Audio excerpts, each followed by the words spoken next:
જય હિન્દ, નમસ્કાર મિત્રો. તો સ્વાગત છે તમારું બધાનું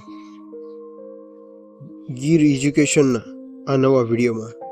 તો આગળનો વિડીયો તમે ન જોયો હોય તો તે વિડીયો ખાસ જોઈ આવજો, કેમ કે તેમાં પણ તમને વનરક્ષક ભરતીમાં 2 થી 3 માર્ક છે તે અવશ્ય અપાશે. હવે આજના વિડીયોમાં તેઓ પરીક્ષામાં તમને 2 થી 3 માર્ક ચોક્કસ અપાવશે તેવા વિડીયો માહિતી લાવ્યા છે. તો સંપૂર્ણ સંસ્થાઓના નામ જે જીસીઆરટી અને ગ્રંથ નિગમનમાં આપેલા છે તે મુજબ: WWF world wide fund for nature, BNHH Bombay natural history society, INTCH Indian national route for arts and culture heritage, international route for arts and culture heritage, IUCN international union for conservation of nature and natural resources. ખાસ મિત્રો યાદ રાખજો, international union for conservation of nature and natural resources, GEER Gir, Gujarat ecology education and research foundation Gandhinagar, CGA central zoo authority, WWI wildlife institute of India, wildlife institute of India, lifestyle for environment mission life. આ મિત્રો ખાસ યાદ રાખજો, UNEP united national environment programme 1972, UNESCO united national education scientific and culture organisation.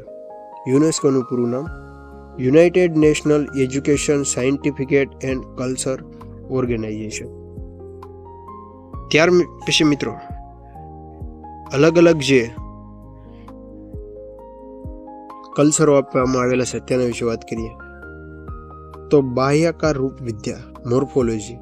પ્રાણીઓ કે વનસ્પતિ રૂપ આકાર અંગેનું શાસ્ત્ર પૂછે તો બાહ્યાકાર રૂપ વિદ્યા, જેને મોર્ફોલોજી કહેવાય છે. મધમાખીના ઉછેરને એપીકલ્ચર કહેવાય છે. સાપ અને ઉભયજીવી પ્રાણીઓના શાસ્ત્રને હર્પેટોલોજી. હવે આપણી દેશી ભાષામાં છે ને સાપ એટલે કે સાપ છે ને હરકીને હાલતો હોય એટલે કે હરપ એમ, એટલે કે હર્પેટોલોજી. કોન્કોલોજી મૃદુકાય કવચવાળા પ્રાણીઓના શરીર, પ્રાણીઓના શાસ્ત્રને છે તે કોન્કોલોજી કહેવાય છે. પ્રાણીઓના રહેઠાણ સંબંધિત વર્તનાત્મક અભ્યાસને ઇથોલોજી કહેવાય છે. લિમ્નોલોજી તાજા પ્રાણીઓને તથા વનસ્પતિના અભ્યાસને લિમ્નોલોજી કહેવાય છે. મિત્રો તમે કદાચ વનરક્ષક 2022નું પેપર જોયું છે તો આમાંથી સીધા પ્રશ્ન છે તે અહીંથી પૂછાયેલા છે. પરોપજીવી જંતુ કીડાઓના અભ્યાસને હેલ્મિન્થોલોજી. મરેલા પ્રાણીઓને સાચવવા માટે સાચવીને ભરીને રાખવાની કળાને શું કહેવાય તો ટેક્સીટર્મી. નેક્ટોન કે પાણી કે જે પાણીની ઉપરની સપાટીની તરફ તરી શકે તેને નેક્ટોન કહેવાય છે. વેડર પાણી કિનારાના નજીકના જે કાદવ કીચડ હોય ત્યાં ઘૂમનારા જે પક્ષીઓ છે તેને વેડર કહેવાય છે. દરિયાઈ પ્રાણીની ત્વચાની નીચે ચરબીયુક્ત ભાગે જે પ્રાણી રહેતા હોય તેને બ્લબર કહેવાય છે. ઇક્રોપેરેસાઇટ એટલે કે બીજા પ્રાણીઓના બહાર અંગો ઉપર જે પ્રાણીઓ છે તે પરોપજીવી તરીકે રહે છે તેને ઇક્રોપેરેસાઇટ કહેવાય છે. મિત્રો ખાસ યાદ રાખજો કે જે હર્પેટોલોજી સાપ અને ઉભયજીવીઓના પ્રાણીઓના શાસ્ત્રને, કોન્કોલોજી જે મૃદુકાય કવચવાળા પ્રાણીઓના શાસ્ત્રને, ઇથોલોજી પ્રાણીઓ અને રહેઠાણ સંબંધિત વર્તણૂકના અભ્યાસને કહેવાય છે. લિમ્નોલોજી જે તાજા પાણી તથા વનસ્પતિના અભ્યાસ શાસ્ત્રને લિમ્નોલોજી કહેવાય છે. ટેક્સીટર્મી એટલે કે મરેલા પ્રાણીઓ જે છે તેને સાચવવાની ક્રિયાને ટેક્સીટર્મી કહેવાય છે. નેક્ટોન કે જે પાણીની સપાટીની ઉપરની સપાટી ઉપર તરે ને તેને નેક્ટોન કહેવાય છે. વેડર પાણી નદી કિનારા નજીક જે કાદવ કીચડ હોય ત્યાં ઘૂમનારા પક્ષીઓને વેડર કહે છે. બ્લબર દરિયાઈ પ્રાણીઓની ત્વચાની નીચે એટલે કે નીચેના ભાગમાં જે રહેતી હોય ને, આપણે બગાઈ છે કેમ આપણે આ બખોલ હોય એમાં રહે એમ, એવી રીતે. ઇક્રોપેરેસાઇટ કે જે બીજા પ્રાણીઓની ઉપરની સપાટી ઉપર રહે અને પોતાનું ગુજરાન ચલાવતા હોય તેને પરોપજીવી કહેવાય. ત્યાર પછી વિવિધ કલ્ચરો અને પદ્ધતિઓ વિશે વાત કરીએ તો હોર્ટિકલ્ચર બાગાયતી પાક પદ્ધતિ, એપીકલ્ચર મધમાખી ઉછેર, વિટીકલ્ચર દ્રાક્ષની ખેતી, સેરીકલ્ચર રેશમના કીડાનો ઉછેર, પીસીકલ્ચર મત્સ્યપાલન, વર્મિકલ્ચર અળસિયા પાલન, પ્રોમોકલ્ચર ફળોનું ઉત્પાદન, ફ્લોરિકલ્ચર પૂછે તો ફૂલોનું. આ મિત્રો યાદ રાખજો, અહીંયા ફળોનું નથી જાય, ફ્લોરિકલ્ચર એટલે કે ફળોનું ઉત્પાદન. ત્યાર પછી પ્રમુખ પર્યાવરણ સંમેલન વિશે વાત કરીએ તો રામસર સંમેલન 1971માં ઈરાનના રામસર શહેરમાં છે તે આ સંમેલન થયું હતું.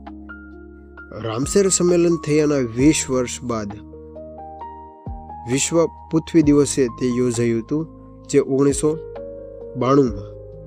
તેનું લોકેશન પૂછે તો રિયો ડી જાનેરો. વિશ્વ પર્યાવરણ સંમેલન પૂછે તો 1972, જે સ્ટોકહોમ સંમેલન પણ કહેવાય છે. વાઇલ્ડલાઇફ પ્રોટેક્શન એક્ટ પૂછે તો પણ 1972 ખાસ યાદ રાખવું. વિયેના સંમેલન 1985, જે ઓરિસ્સામાં થયું હતું. ઓરિસ્સા ખાસ યાદ રાખજો. મોન્ટ્રિયલ પ્રોટોકોલ 1987, મોન્ટ્રિયલ કેનેડામાં થયું હતું. પૃથ્વી સંમેલન 1992, રિયો ડી જાનેરો. અને ક્યોટો પ્રોટોકોલ 1997, જે ક્યોટો જાપાન ખાતે છે તે યોજાયું હતું. હવે ઓઝોન સ્તરના જે ગાબડા પડે છે CFCને સંપૂર્ણ નાબૂદ કરવાનું પૂછે તો મોન્ટ્રિયલ પ્રોટોકોલ, અને ખાલી ઓઝોન સ્તર વિશે પૂછે તો વિયેના સંમેલન. આ છે એ યાદ રાખજો. અને આનો નેક્સ્ટ વિડીયો આપણે ડિટેલમાં માહિતી છે તે આવી જ રીતે લાવતા રહીશું. હવે કેટલુંક પર્યાવરણ જાણવા જેવું છે તેના વિશે વાત કરીએ. ખારાઈ ઊંટ કે જે ગુજરાતમાં જોવા મળે છે. ખારાઈ ઊંટ સમુદ્રમાં છે તે દૂર સુધી, એટલે કે 2 થી 3 કિલોમીટર સુધી છે તે તરી શકે છે. ખારાઈ ઊંટનો ખોરાક પૂછે તો જે કચ્છમાં આપણે જે મેંગ્રુવ થાય છે તે તેનો પ્રિય ખોરાક છે. ખારાઈ ઊંટમાં છે તેને ફૂંદ માથે હોય છે. ટીમરૂના પાનમાંથી બીડી બનાવવામાં આવે છે. રતન જ્યોતમાંથી બાયોડીઝલ મેળવવામાં આવે છે. ખેરના વૃક્ષમાંથી કાથો મેળવવામાં આવે છે. રોયસા નામનું ઘાસ વાના દર્દીઓ માટે છે તે ઉત્તમ માનવામાં આવે છે. શિમળાના પાનમાંથી દિવાસળી બને છે. ડાંગના વધઈ ખાતે ગુજરાતની એકમાત્ર સરકારી લાકડા વહેરવાની મિલ છે તે આવેલી છે. અને અન્ય જે સરકારી ન હોય તેવી મિલો ક્યાં આવેલી છે તે મને કોમેન્ટમાં જણાવજો. ડાયોફોન્સેસ નામની દવાના કારણે છે તે ગીધ નામશેષ થઈ ગયા છે. ડાયકોફિનાઇલ વાંસમાંથી ટોપલા, ટોપલી, કાગળ, રેયોન વગેરે બનાવવામાં આવે છે. મહુડો એ આદિવાસીનું લોકનૃત્ય એટલે કે કલ્પવૃક્ષ ગણાય છે. આદિવાસીઓ છે ને આમાંથી દારૂ એટલે કે આમાંથી ઘણી બધી છે અલગ અલગ રીતે તેના બિસ્કિટ પણ બને છે, તેનું પાણી લોટમાં પણ વપરાય છે. આવી રીતે મહુડાનો ઉપયોગ કરતા હોય છે. વાંસનો સમાવેશ ઘાસમાં થાય છે. વર્ષ 2018માં વન વિભાગ દ્વારા છે તેને ઘાસની કેટેગરી આપવામાં આવેલી છે. ત્રિફળા ઔષધિ હરડે, બેહડા અને આંબળા, આ 3 ઔષધિઓ છે તે ત્રિફળા ચૂર્ણ કહેવાય છે. તેમાં હરડે, જેની માં મરી જાય તેની માં હરડે, તેવું પણ આપણને વન વિભાગની ઓફિશિયલ ઔષધિની બુક છે તેમાં કહેલું છે. સાગ, સીસમ, સંદન, મહુડો, ખેર, આ 5 ઝાડનો સમાવેશ અનામત ઝાડમાં થાય છે. સર્પગંધા લોહીના ઊંચા દળો રોગની સારવારમાં ઉપયોગ થાય છે. એટલે કે સર્પ એટલે કે ઊંચી ફેણ મારે ને એટલે કે સાપ ઊંચો થાય, એ રીતે યાદ રાખવું કે ઊંચા દબાણ માટે.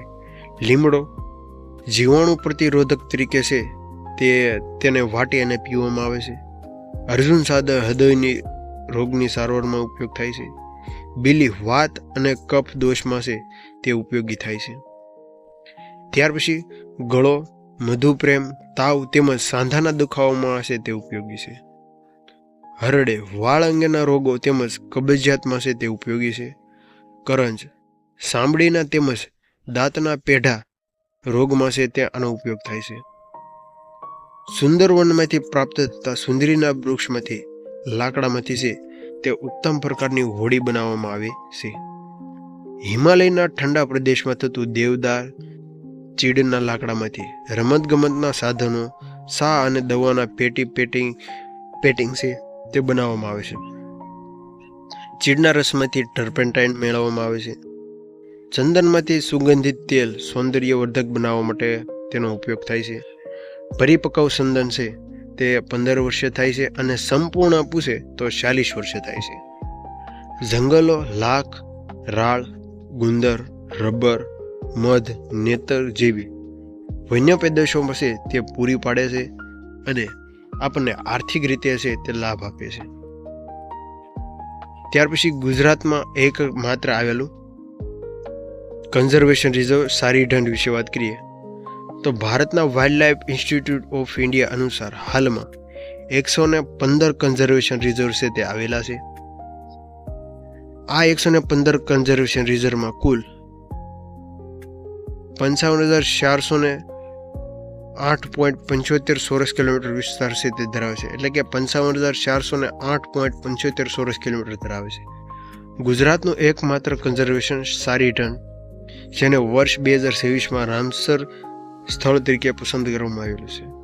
સારીઢંઢ એ 3 નિષેધ તંત્રનો સમાવેશ થાય છે: કાંટાળા જંગલ, ક્ષારીય ઘાસવાળા મેદાન અને જલપાયુ ક્ષેત્ર. આના જ કારણે NTCA દ્વારા વાઘ એટલે કે ચિત્તા માટેનું છે ત્યાં આગમન આપવામાં આવેલું છે.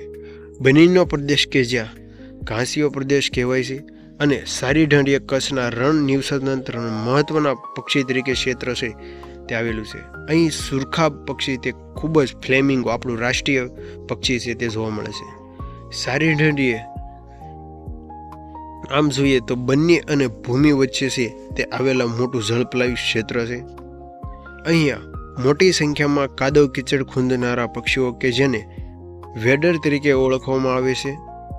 મિત્રો, આપ સૌને ખ્યાલ હશે કે ભૂગોળમાં કે બહુ ઝાઝા ટાઈમ પહેલાં જે કચ્છમાં ક્ષારયુક્ત પાણી છે જ્યાં દરિયો હતો તેની સપાટી નીચે ઘસી દેવાથી અત્યારે કાદવ કીચડવાળા વિસ્તારોમાં છે ત્યાં ખૂબ જ પક્ષીઓ આવે છે. આ સારીઢંઢ કન્ઝર્વેશન 227 ચોરસ કિલોમીટર વિસ્તાર ધરાવે છે. અહીંયા લુપ્તપ્રાય પ્રજાતિઓ પક્ષીઓ હજારોની સંખ્યામાં છે તે આ સ્થળ પસંદ કરી અને યાયાવર પક્ષીઓ આવે છે. ગુજરાત રાજ્ય વિભાગે સારીઢંઢ પક્ષી અભયારણ્ય તરીકે છે તે જાહેર કરવાની દરખાસ્ત કરી હતી. ગુજરાત રાજ્યએ 16 જૂન 2002ના રોજ સાથે સમજાયું હતું, પરંતુ બાદ સારીઢંઢ સંરક્ષણ જંગલનો દરજ્જો છે તે આપ્યો હતો. એટલે કે જો કદાચ આખરે રામસર સાઇટ તરીકે જાહેર થયું છે તેની પહેલાં કન્ઝર્વેશન એટલે કે સારીઢંઢ છે તેની પહેલાં અભયારણ્ય જાહેર કર્યું હતું તો કદાચ પૂછીએ કે તો 26 જૂન 2002ના રોજ છે તે સારીઢંઢ તરીકે છે તે માન્યતા મળી હતી, પરંતુ પાછળથી સંરક્ષણ જંગલનો દરજ્જો છે તેને સરકાર દ્વારા આપવામાં આવ્યો હતો. અહીંયા સારીઢંઢમાં કાંજીઓ, કાકણચાર, ચમચો, ટીલીપાણી બતક, વગણો, રાખડી, છાસવાળા કુંજ, પેન્ટર રોડ્રેજ વગેરે જેવા અલગ અલગ પક્ષીઓ છે તે યાયાવર પક્ષીઓ આવે છે. આ ઉપરાંત સ્થાનિક સમુદાયો માટે માછીમાર પણ ખૂબ જ વિસ્તાર છે તે આર્થિક રીતે પૂરું પાડે છે. 227 ચોરસ કિલોમીટર ધરાવતા આ સારીઢંઢ વિસ્તારને વર્ષ 2008માં રાજ્યનો પ્રથમ કન્ઝર્વેશન તરીકે છે તે જાહેર કર્યું હતું. એટલે ગુજરાતનું પ્રથમ સારીઢંઢ છે તે વર્ષ 2008માં જાહેર કર્યું હતું. ગ્રેટ વ્હાઇટ પેલિકન સારીઢંઢ માટે આર્થિક શિયાળાઓનું સ્થળાંતર કરે છે અને સારા વરસાદને ચોમાસામાં 500થી 1000ના ટોળામાં છે તે અહીં પક્ષીઓ છે તે આવતા હોય છે. તો હવે નેક્સ્ટ વિડીયો આપણે કચ્છ સારીઢંઢ અને જે નવી રામસર સાઇટ ગુજરાતની છે તેના વિશે વાત જ્યારે પણ ટાઈમ મળશે ત્યારે નેક્સ્ટ વિડીયો બનાવીશું. તો જો આ માહિતી સારી લાગી હોય તો તમારા મિત્રો જે ફોરેસ્ટ ગાર્ડની તૈયારી કરતા હોય તેવા મિત્રો સુધી આ માહિતી પહોંચાડજો. મળીએ નવા વિડીયો સાથે. જય માતાજી, જય દ્વારકાધીશ.